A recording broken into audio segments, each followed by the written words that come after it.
What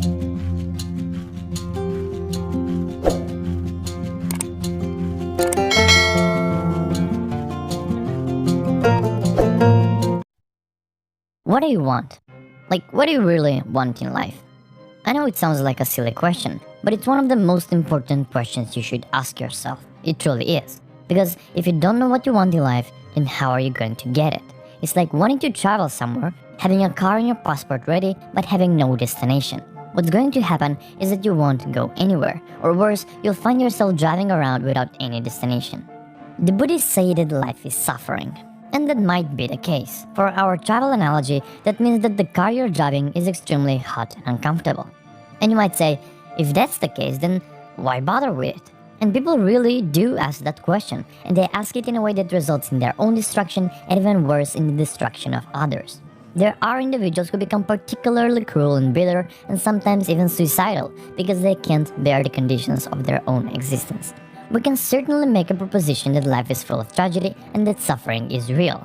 So the question is, what do you do about it? You notice in your own life, and you can do this by watching your own life.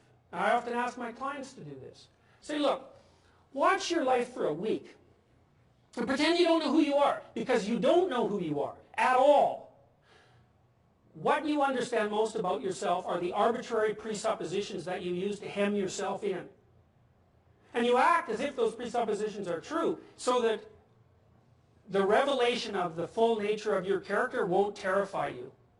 People hide in their own boxes, and it's not surprising, but it's not a good idea, because life is too hard to hide in a box. You can't manage it if you do that. If you watch yourself for a week, you'll see certain things. You'll see some of the time that you're resentful and annoyed, and those are times when you're either taking advantage of yourself or you're thinking improperly. Some of the time you'll be bored, in which case you're either undisciplined or you're probably pursuing something you don't want to pursue. And some of the time you'll actually be engaged in life. And the times that you're engaged in life, you won't notice that you're there. Right? The distinction between subject and object disappears when you're engaged in something that you find meaningful. The purpose of life, as far as I can tell from studying mythology and from studying psychology for decades, is to find a mode of being that's so meaningful that the fact that life is suffering is no longer relevant. Or maybe that it's even acceptable. And I would say as well that people know when they're doing that.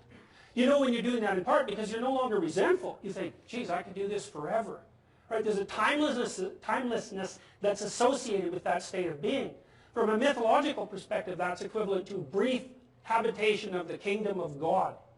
That's the place where you are that's so meaningful that it enables you to bear the harsh preconditions of life without becoming resentful, bitter, or cruel. And there's nothing that you can pursue in your life that will be half as useful as that.